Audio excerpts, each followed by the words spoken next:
Baik, setiap yang bernyawa pasti akan mati. Dan proses akhirnya adalah menguruskan jenazah sebeberapa segera yang boleh. Namun berbeza bagi mereka yang meninggal dunia jauh dari ahli keluarga, terutamanya di luar negara. Dilema melanda, sama ada dibawa pulang untuk tatapan terakhir ahli keluarga atau segerakan pengurusan di mana saja nafas terakhirnya dihembuskan. Ikuti laporan khas wartawan Israwani Hilmi Malik. Insan pasti merasa saat perpisahan terakhir, dunia yang fana akan ditinggalkan, hanya amalan yang dibawa. Jasad yang kaku ini sudah tidak mampu untuk menguruskan dirinya lagi.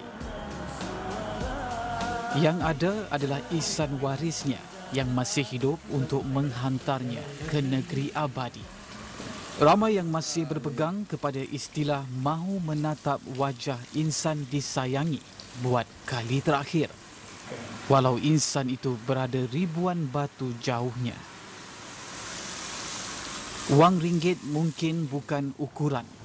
Janji wajah yang bakal dirindui boleh ditatap buat kali terakhir.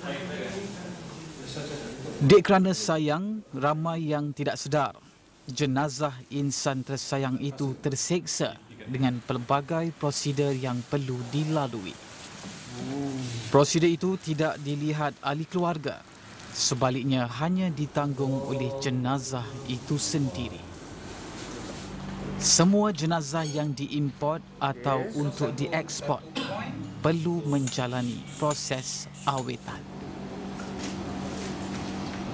Mayat-mayat ini akan melalui satu proses, iaitu kita akan keluarkan, cari dua urat dalam badannya. Iaitulah kita urat arteri dan vein. Yang mana dua-dua urat inilah yang akan dijungkir keluar untuk memasukkan cecair formalin ke dalam badan mayat.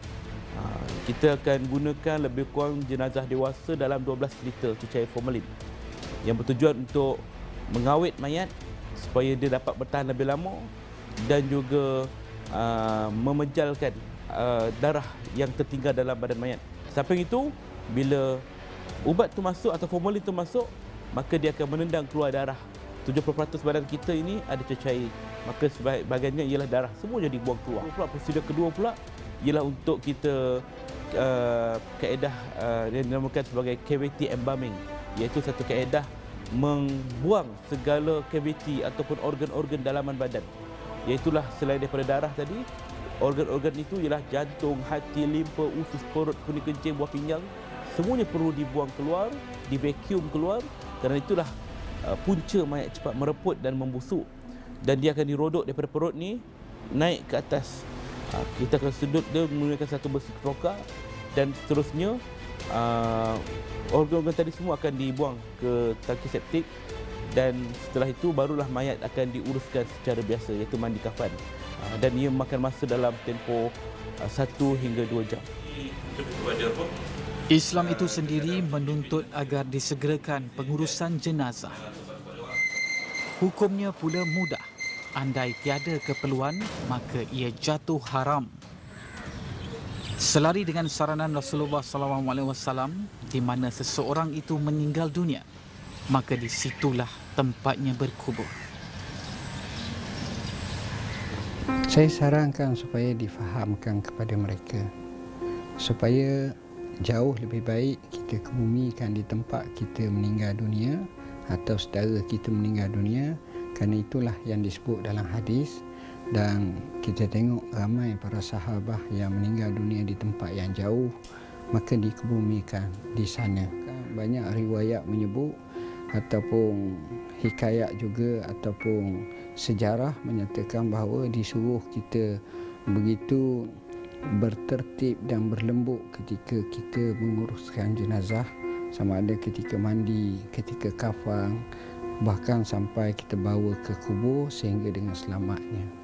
Itu hak kepada mayat yang sewajarnya dihormati oleh pelaksana dan juga mereka yang terbabit, insya-Allah. Rasulullah SAW pernah bersabda, hadis yang diriwayatkan oleh Abu Hurairah radhiyallahu an, bersegerakanlah kalian dalam pengurusan jenazah. Sekiranya ia merupakan jenazah yang soleh, nescaya ia merupakan satu kebaikan yang kamu hantarkan kepadanya. Namun jika dia tidak soleh, maka ia merupakan satu keburukan yang kamu pikul di atas bahu-bahu kamu. Hadis riwayat Bukhari dan Muslim. Renungkan, fahamkan, moga bermanfaat. Laporan Hilmi Malik bersama juru kamera Rozi Matsani, Astro Awam. Yang pergi takkan kembali lagi. Amalan dan takwa jadi bekalan sejahtera bahagia.